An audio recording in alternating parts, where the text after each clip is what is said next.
Majapahit dalam suasana berkabung. Mendung bergulung-gulung di atasnya. Bukan saja ditinggal oleh Gusti Prabunya Sang Kramawijaya, tetapi juga telah ditinggal oleh dua orang andalannya, yakni Nini Sakawuni dan menyusul pengunduran diri Arya Kamandanu. Malam terasa semakin sunyi dan ngelangut. Suasana istana dingin dan sepi. Di kediaman Arya Kamandanu nampak dua orang tengah berbicara serius. Tangis bayi sudah lama berhenti. Barangkali bayi itu tengah dibuai mimpi ibundanya. Panji, saya paman. Kalau paman tidak lagi berada di Majapahit, apakah kau akan tetap tinggal di Majapahit? Atau kau ingin ikut paman kemanapun paman pergi? Saya tidak mengerti maksud paman. Bukannya kau tidak mengerti, Panji. Tapi kau memang tidak mau mengerti. Jadi, maksud paman ingin meninggalkan Majapahit. Lalu, hendak pergi kemana paman sebenarnya? Paman sekarang ini bukan lagi sebagai seorang panglima perang Majapahit, Panji. Paman sekarang sudah menjadi rakyat biasa, sebagaimana adanya rakyat yang lain. Jadi, paman sudah mengundurkan diri dari jabatan panglima Majapahit? Benar, Panji. Sekarang paman bukan lagi seorang pejabat. Sekarang paman adalah rakyat dan akan kembali pada kehidupan rakyat. Paman akan menyingkir dari Majapahit ini. Paman akan mencari ketenangan dan kedamaian sambil membesarkan bayi yang telah diberikan oleh Bibi Wuni. Mengapa, Panji? Ada apa? Apakah kita akan berpisah, paman? Apakah paman akan meninggalkan Panji sendirian? Itulah yang ingin paman tanyakan padamu. Kalau nanti paman pergi meninggalkan tempat ini, apakah Panji mau ikut paman? Atau tetap di sini, di Majapahit ini? Saya entahlah, paman. Paman tahu, kau pasti berat meninggalkan Majapahit yang serba ada ini. Kau terlanjur hidup serba ada. Rasanya memang berat untuk orang seusiamu meninggalkan keramaian Majapahit dan kembali hidup di Gunung Rimba belantara. Paman tidak keberatan kalau kau tetap ingin tinggal di sini. Hanya pesan paman, jangan lagi kau ulangi kenakalanmu seperti yang sudah-sudah. Kalau dulu masih ada paman, jadi semua bisa diselesaikan secara baik-baik. Tapi kalau paman tidak lagi di sini, dan kau masih saja nakal, siapa yang akan peduli padamu? Lalu, apakah saya di rumah ini sendirian, paman? Kau punya teman, yaitu Ratanja. Nanti paman akan titipkan kau pada Eyang Ramapati. Mudah-mudahan Eyang Pati tidak keberatan menerimamu tinggal di kediamannya. Jadi, saya akan tinggal bersama Ratanja. Maksud paman begitu, supaya kau ada yang menjaga, supaya kau ada teman yang sebaya. Kalau kau senang dan mau tinggal di sana, nanti paman akan membawamu dan langsung menitipkannya pada Eyang Pati. Bagaimana? Saya tinggal tergantung paman saja. Tapi kau mau kan tinggal di sana? Baiklah, paman. Saya mau.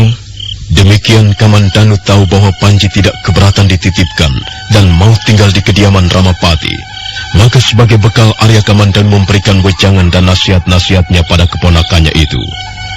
Sungguh pun dia berat dan sedih melepaskan Panji. Tapi baginya sudah tak ada jalan lain, mengingat Panji Ketawang yang sudah terbiasa dengan hidup serba ada. Panji, di rumah Eyang Pati nanti tidak sama dengan kalau tinggal bersama paman di rumah ini. Aku pamanmu langsung, Panji. Tetapi di sana nanti kau tinggal bersama orang lain. Sana kadang bukan, orang tua pun bukan. Kau harus pandai-pandai menjaga diri. Pandai-pandai bersikap dan bertingkah pola. Ratanja di sana hanya abdi, bukan sana kadangnya Eyang Pati.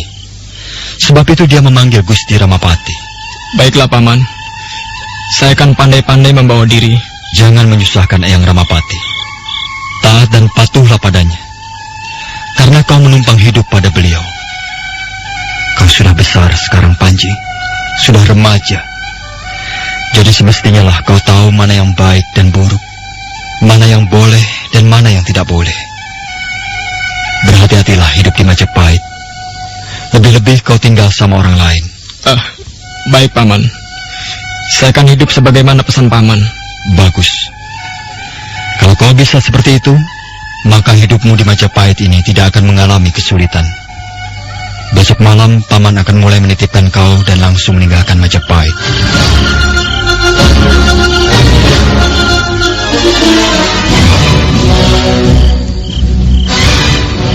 Keesokan malamnya, Kamandanu membawa Panji Ketawang ke rumah Ramapati. Sebenarnya dia enggan menitipkan dan meninggalkan keponakannya itu pada orang lain. Tapi apa boleh buat, tak ada pilihan lain. Panji memang tak mau diajak pergi meninggalkan Majapahit untuk hidup di alam bebas sebagaimana dulu pernah dialaminya. Dan Kamandanu tak bisa memaksa. Sebab itu dengan berat hati, Kamandanu membawa Panji Ketawang pada Ramapati.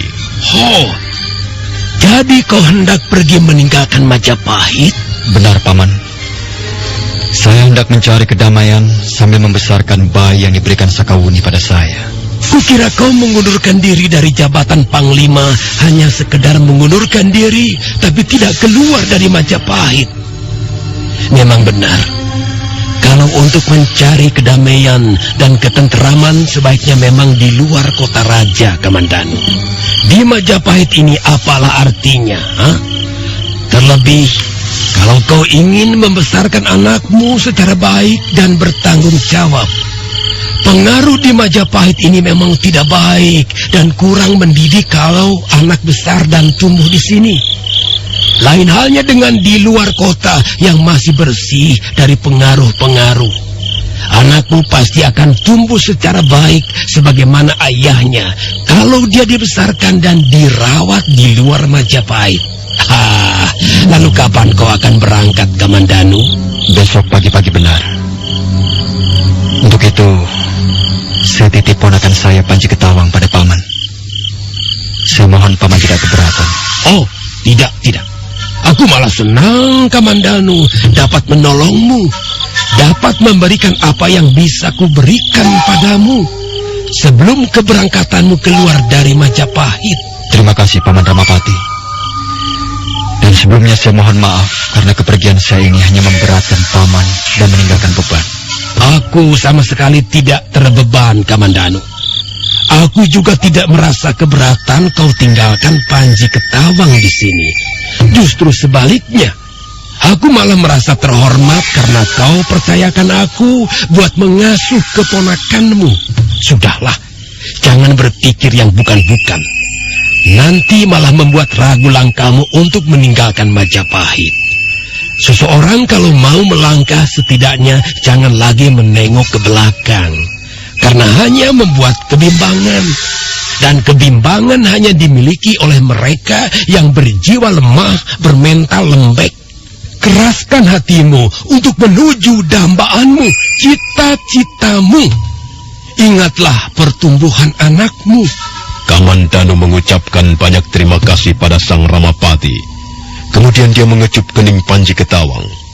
Ketika dia ingin memeluknya, hasrat itu ditahannya karena khawatir Panji Ketawang akan sedih atas perpisahan itu.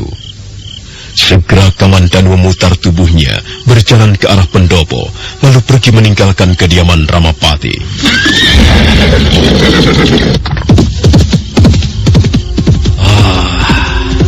Kamandanu, akhirnya kau pergi juga dari hadapanku. Coba dari dulu kau lakukan itu, maka kau tidak akan pusing-pusing mengurusi dirimu.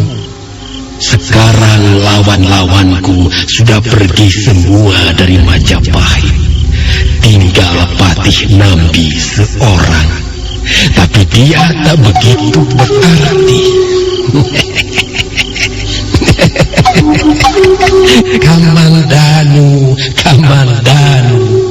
pada akhirnya kau minggat juga dari Majapahit ini. Bagus.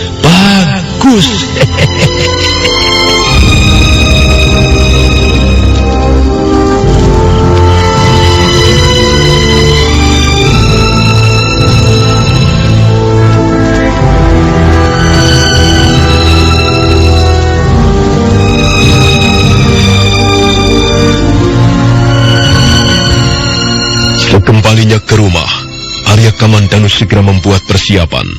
Dipilihnya kuda yang baik, kuat dan kekar. Beberapa pakaian ganti dibawanya serta. Tapi dia pilih pakaian yang sederhana saja, sehingga tidak akan menimbulkan kecurigaan tentang dirinya sebagai seorang panglima perang Majapahit. Semua dikemasnya dalam buntalan kain. Setelah semua dirasa beres, menjelang fajar tiba, dia meninggalkan Majapahit secara diam-diam. Ha ha ha ha.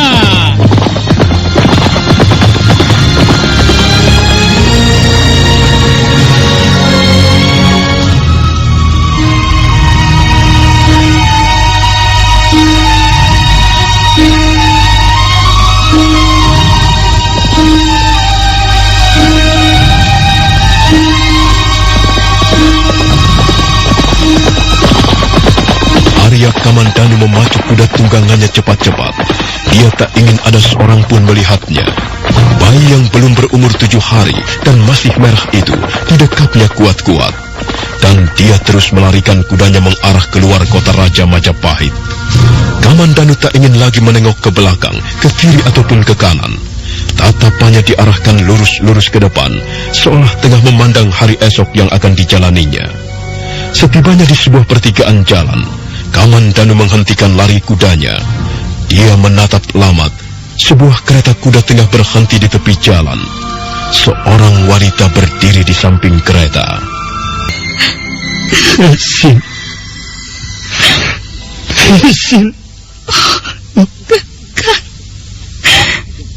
Kakang Kamandanu.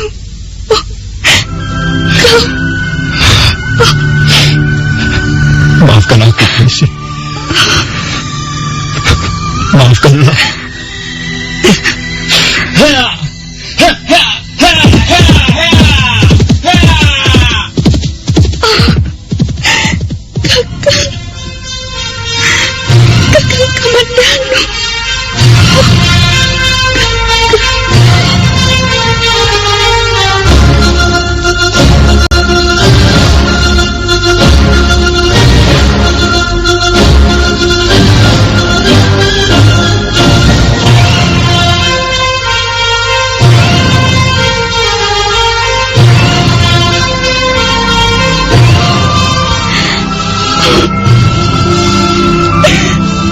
Kakang Kamandanu.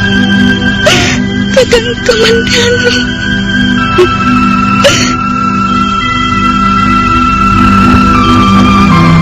Mesin menangis terseduh. Arya Kamandanu secepat kilat melarikan kudanya dari hadapan Mesin. Dia tak ingin mengungkit-ungkit masa lalunya. Dia ingin hidup demi anaknya, bayi yang diberikan Sakawuni padanya. Mesin lalu perlahan-lahan naik kembali ke atas keretanya. Bapak Wali Kadep menyaksikan pemandangan tadi tanpa mengerti. Mesin, apakah tabib yang menjadi junjungannya ini bernama Mesin? Roda kereta mulai berderak-derak. Arahnya mengambil jalan menikung kiri. Sedang Arya Kamandanu memacu kudanya ke arah tikungan kanan.